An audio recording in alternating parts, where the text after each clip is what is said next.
Hello बच्चों, कैसे हो। मैं आपका भाई गौरव अपने यूट्यूब चैनल पर आपका हार्दिक स्वागत करता हूं।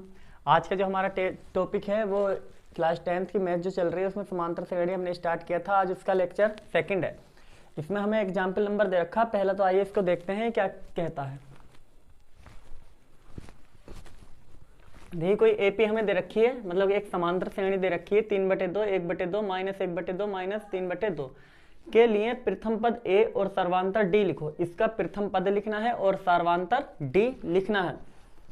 अब इसमें हमें क्या करना है, इसने एपी दे रखी है, यानी कि ये बता दिया कि ये जो है एक एपी है, ये एक समांतर श्रेणी है। हमें चेक करने की जरूरत नहीं है क्योंकि इसने दिया है कि एपी बराबर ये के लिए प्रथम पद ए और सर्वांतर डी लिखिए। प्रथम पद को ए बोलते हैं, सर्वांतर को डी बोलते हैं। तो आइए निकालो। तो प्रथम पद तो सिंपल है, जो पहले वाला पद होता है उसी को हम क्या बोलते हैं, प्रथम पद बोलते हैं ए। तो वो कितना हो गया, वो तो है 3/2। यही हमारा एक आंसर हो गया। हमें सर्वांतर और निकालना है। सार्व अंतर बोलो या सार्वांतर बोल दो। सार्वांतर क्या होता है, डी। डी कैसे निकलता है, दूसरा पद माइनस पहला पद। दूसरा पद है ये 1/2 माइनस पहला पद है 3/2। सोल्व करो एलसीएम लेके। 2 एलसीएम आ गया, 2 से 2 एक बार, 1 की गुणा 1 में तो 1, माइनस 2 से 2 एक बार, 1 की गुणा 3 में तो 3। बचा कितना, डी बराबर माइनस का 2 बचा ऊपर, 3 में से 1 गया, 2 बचा माइनस का बटे में 2। 2 से 2 कैंसिल एक बार, तो डी बराबर कितना आ गया, -1। तो ये इसका सर्वांतर आ गया डी। देखो सर्वांतर चाहे तीसरे में से दूसरा घटा लो या चौथे में से तीसरा घटा लो, सेम ही आने वाला है। ठीक है, तो ये हमारा इसका आंसर हो गया। इसका स्क्रीनशॉट ले लीजिए। देखिए अगला एग्जाम्पल नंबर दूसरा। ये एक्सरसाइज चल रही है 5.1। उसका एग्जाम्पल नंबर है ये दूसरा। कहा है कि निम्नलिखित में से कौन कौन एपी नहीं है। ये 4 सवाल दे रखे हैं, इनमें से पूछा कौन एपी नहीं है। फिर कह रहा है यदि कोई एपी है तो उसके अगले 2 पद ज्ञात कीजिए। यानी कि इन चारों में से अगर कोई एपी है तो उसके अगले 2 पद हमें ज्ञात करने हैं। तो आइए करते हैं पहला सवाल हल। पहला दे रखा है 4, 10, 16, 22 और ये आगे डॉट है। तो इसमें से देखो a1 कितना, पहला पद a1 है 4, a बोल दो या a1 बोल दो। a2 कितना है, a2 है ये 10, a3 16, a4 22। ठीक है, अब हमें बताना है कि एपी है या नहीं। तो एपी ज्ञात करने का मतलब तरीका होता है कि प्रत्येक दूसरे पद में से पहला पद घटा के देख लो। इसमें से इसको, इसमें से इसको, इसमें से इसको। अगर समान आता है तो वो एपी होगी, वरना एपी नहीं होगी। तो देखो हमने क्या निकाला पहले, a2 माइनस a1। तो a2 का मान कितना है 10 माइनस a1 का मान 4। तो a2 माइनस a1 कितना आ गया 6। अब क्या निकालो, अब a2 a1 हो गया। अब निकालना है हमें a3 माइनस a2। तो a3 का मान कितना है 16 माइनस a2 का मान कितना है 10। तो कितना आ गया, a3 माइनस a2 बराबर ये भी कितना आ गया, ये आ गया 4। ये आ गया 4। तो नहीं 6 आया ना, 10 में से 4 गया 6 बचा, 16 में से 10 गया कितना बचा, 6 बचा। अब इसके बाद में क्या निकालना हमें, a4 minus a3। a4 minus a3 कितना आ गया, a4 कितना है 22 माइनस a3 है 16। तो a4 माइनस a3 कितना बचा, ये भी 6 बचा। 22 में 16 गया 6 बचा। तो यहाँ पर देखने में क्या है कि a2 minus a1, a3 minus a2, a4 minus a3 क्या है, सब बराबर हैं। यानी यहाँ लिखो a2 माइनस a1 बराबर है a3 माइनस a2 बराबर ये किसके है, a4 माइनस a3 के। तो जब ऐसा होता है तो क्या होती है, ये एपी होती है। जब यानी कि इनके सर्वांतर सबके क्या हैं, बराबर हैं, तो ये होती है एपी। लिखो अर्थात यह एपी है, यानी कि समांतर श्रेणी ये है। अब जब समांतर श्रेणी है तो बोला है कि उसके अगले 2 पद ज्ञात कीजिए। तो अगले 2 पद कैसे निकालेंगे भाई, देखो अगर हमें ए और डी पता चल गया तो कोई सा ही पद पूछ ले सब निकाल देंगे। तो देखो हमें ए पता है, ए कितना है 4, a1 बोलो या ए बोलो, ए कितना है 4। और ये सब डी तो निकल के आए, ये भी डी है, ये भी डी है, ये भी डी है। तो डी का मान कितना निकल के आया, सब 6 निकल के आए हैं, तो डी कितना निकल के आया 6। तो अगला पद देखो कहाँ तक है, 4 तक तो पता है हमें, 5वां निकालना है A5।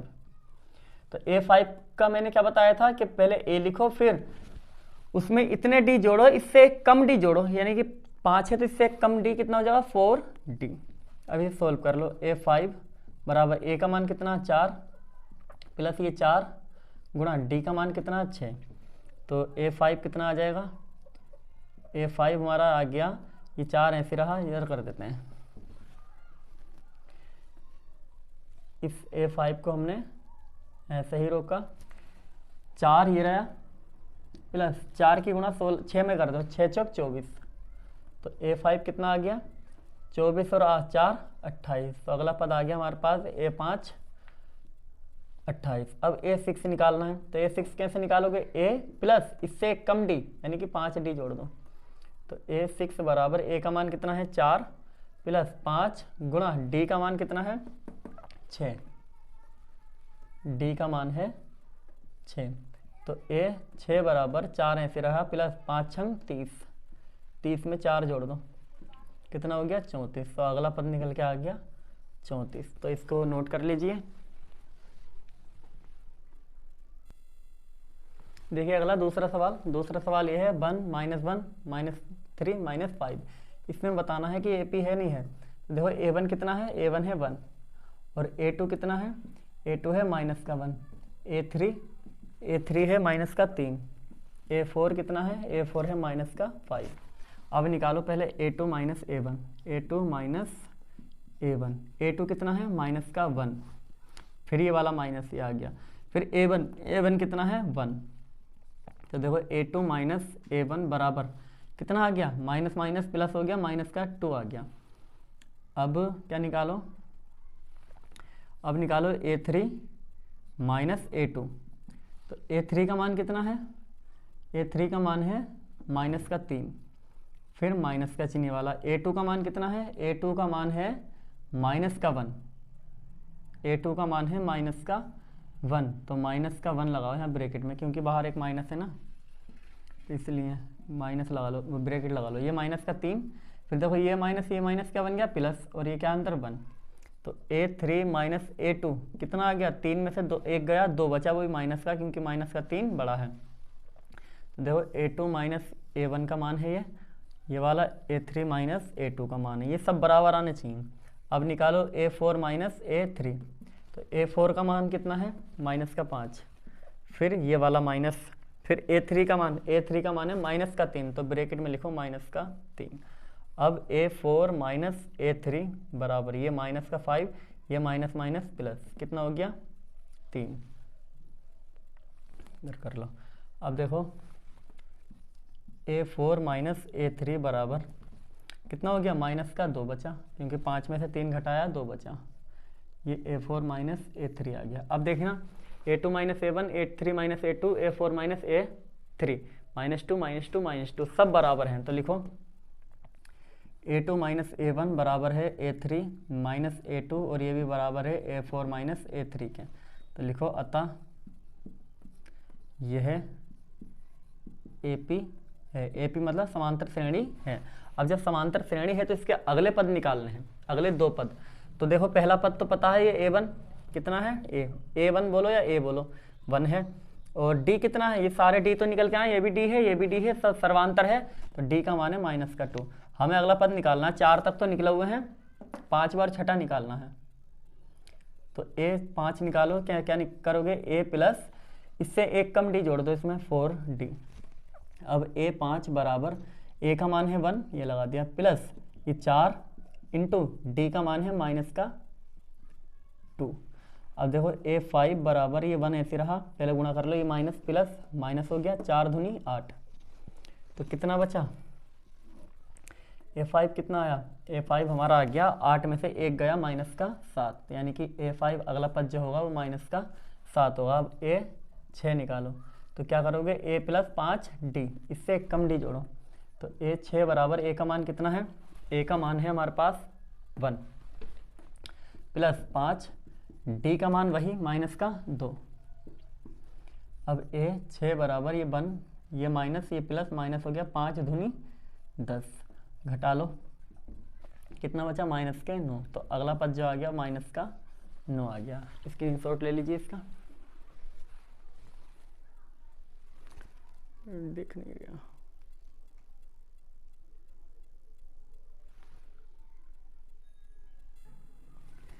देखिए अगला क्वेश्चन है तीसरा, दूसरे का तीसरा ही। तो इसमें देखो a1 का मान कितना है, a1 का मान है माइनस का 2, a2 है हमारे पास में, थोड़ा इधर कर लो। a1 का मान है माइनस का 2, a2 का मान है 2, a3 का मान फिर ये माइनस का 2, a4 का मान 2, फिर a5 का मान माइनस का 2। अब पहले निकालो a2 माइनस a1। तो a2 कितना है 2, फिर माइनस a1 का मान माइनस का 2, तो यहाँ लगा दिया हमने माइनस का 2, ब्रैकेट लगा दिया। अब a2 माइनस a1, ये 2 है, ये माइनस प्लस हो गया। तो a2 माइनस a1 कितना आ गया, 4 आ गया। अगला निकालो, अगला क्या, a3 माइनस a2। तो a3 कितना है माइनस का 2, फिर माइनस का चिन्ह। अब लगाओ a2 का मान है 2, तो ये 2 लगा दिया। अब ये a3 माइनस a2 बराबर कितना हो गया, माइनस के 4। तो ये a3 माइनस a2 आ गया माइनस के 4। अब निकालो a4 माइनस a3। a4 का मान है 2, फिर ये माइनस a3 का मान है माइनस का 2। देखो a4 माइनस a3 बराबर ये माइनस क्या हो गया, प्लस हो गया, माइनस हो गया प्लस। यहाँ कर रहे हो आप, इसके नीचे ही करना। अब a4 माइनस a3 कितना आ गया, 4 आ गया। अब निकालो a5 माइनस a4। a5 है माइनस का 2, फिर ये माइनस a4 का मान 2। अब देखो a5 माइनस a4 बराबर कितना आ गया, माइनस के 4। अब देखो ये क्वेश्चन ये बराबर नहीं है, ये फिर ये 4 आ रहा है इधर, -4, फिर 4, फिर -4 है। संख्या तो 4 है, लेकिन एक कभी माइनस कभी प्लस, तो ये AP नहीं होगी। समझ में आ गई इतनी बात, AP नहीं है, क्योंकि सार्वंतर क्या होना चाहिए, समान होना चाहिए। हर पैटर्न, हर पद में से घटाओगे पहला पद, हर अगले पद में से पहला पद अगर घटाओगे तो AP क्या आनी चाहिए, मतलब सर्वांतर क्या आना चाहिए, समान, तभी वो AP होगी, अन्यथा AP नहीं होगी। तो देखो पहले 4 जोड़ लिया है, फिर 4 घट रहा है, फिर जोड़ रहे हैं, फिर घट रहे हैं, तो AP नहीं है। अतः ये है AP यानी कि समांतर श्रेणी नहीं है। AP मतलब एरिथमेटिक प्रोग्रेशन नहीं है, नोट कर लीजिए। अब जब AP नहीं है तो इसके अगले पद भी ज्ञात नहीं करने हैं। देखिए अगला क्वेश्चन, अगला ये है चौथा इसी का। तो देखो इसमें a1 का मान कितना है, a1 का मान है 1, a2 का मान 1, a3 का मान भी 1, a4 का मान 2, a5 2, a6 ये भी 2, a7 3, a8 3 और a9 भी 3। ठीक है, आप लाइन से लिख लेना ना सीधे, या जैसा मन करे ऐसे लिख लेना। अब देखो इसके आगे हमें क्या निकालना होता है, a2 माइनस a1। तो a2 माइनस a1 निकालो। a2 कितना 1, माइनस a1 कितना है, ये भी 1, कट के दोनों कट गए, कितना बचा 0, यानी कि a2 माइनस a1 कितना आ गया 0। अब a3 माइनस a2 निकालो। तो a3 कितना 1, माइनस a2 कितना, ये भी 1, ये भी कट के 0। अब a4 माइनस a3, a4 कितना है 2, माइनस a3 कितना 1, 2 में से 1 गया, 1 बचा। अब a5 माइनस a4 निकालो। तो a5 कितना 2, माइनस a4 ये भी 2, ये भी कट के दोनों 0। अब a6 माइनस a5, तो a6 कितना 2, माइनस a5 कितना 2, कट के ये भी 0। अब a7 माइनस a6, 7 कितना 3, माइनस 6 कितना है a6 2। देखो 2 में से 3 में से 2 गया, 1 बचा। अब a8 माइनस a7, 8 कितना है 3, माइनस a7 कितना 3, कट के ये भी 0। अब A9 माइनस A8 निकालना है। ए है कितना है, A9 3 माइनस ये कितना है A8, ये भी 3, तो कट के ये भी 0, तो देखो बराबर ही नहीं है। तो यहाँ से लिखोगे अतः यह AP नहीं है। क्यों नहीं है? क्योंकि इसका सार्वांतर समान नहीं है। तो इसका स्क्रीनशॉट ले लीजिए। देखिए अगला, इसके एग्जाम्पल कंप्लीट हो गए 5.1 के। अब पहला सवाल है इसका। पहला सवाल ये है कि निम्नलिखित स्थितियों में से किन परिस्थितियों में संबद्ध संख्याओं की सूची AP है और क्यों। यानी कि हमें ये बताना है, इनमें से 4 सवाल दे रखे हैं पहले नंबर के, इसमें हमें ये बताना है कि कौन मतलब इसमें से ये जो है AP है। जब AP है तो ये हमें बताना है क्यों है AP है। ठीक है, तो देखो पहला सवाल है, प्रत्येक किलोमीटर के बाद का टैक्सी का किराया, जबकि प्रथम किलोमीटर के लिए किराया 15 रुपये है। पहले 1 किलोमीटर के लिए, यानी कि एक टैक्सी का किराए की बात चल रही है, पहले 1 किलोमीटर का किराया। तो ये हमारे पास देखो, पहले 1 किलोमीटर का किराया कितना है, वो है 15 रुपये। अच्छा, ये 15 रुपये जो है ये A का मान दे रखा है, क्योंकि पहले प्रथम किलोमीटर का किराया है ये। और प्रत्येक अतिरिक्त किलोमीटर के लिए किराया 8 रुपये है, यानी कि इसके आगे हर जो भी 1 किलोमीटर आएगा उसके लिए किराया कितना है, 8 रुपये। पहले के लिए 15 रुपये, फिर 8 क्या है, बढ़ता चला जा रहा है। हर किलोमीटर के बाद 8, इस वाले पहले किलोमीटर के बाद 8 रुपये किराया बढ़ता जा रहा है, यानी कि हर पहले इतना होगा, फिर उसके अगले में भी 8 होगा, फिर अगले किलोमीटर का भी 8 होगा। इस प्रकार से 8 रुपये किराया क्या हो रहा है, बढ़ता जा रहा है। तो ये जो मान है ये क्या है, तो लिखो यहाँ पे क्या है कि प्रत्येक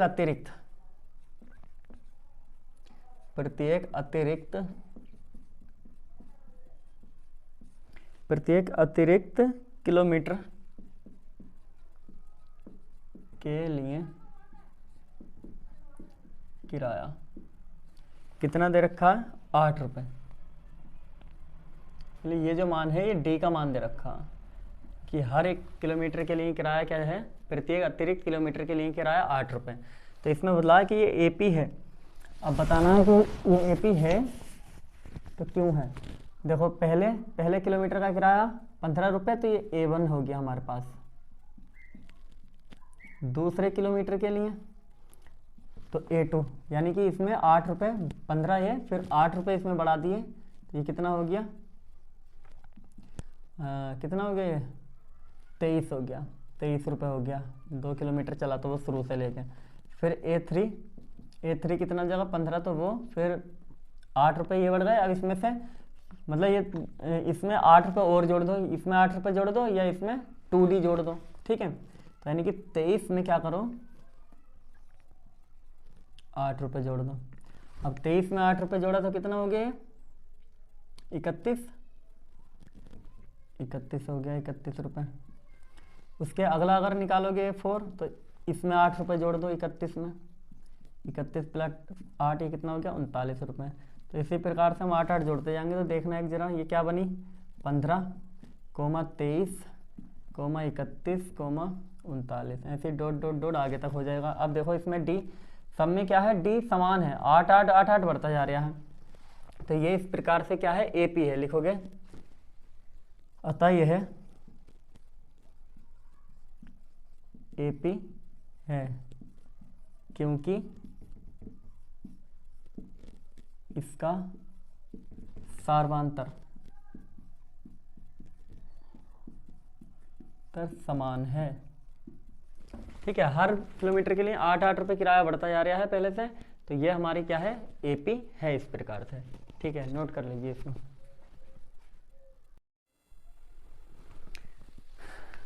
तो आज के लिए हम इतनी रखते हैं, फिर नेक्स्ट वीडियो आपको अगली वीडियो में इसके आगे का मिलेगा। तो आज के लिए इतना ही।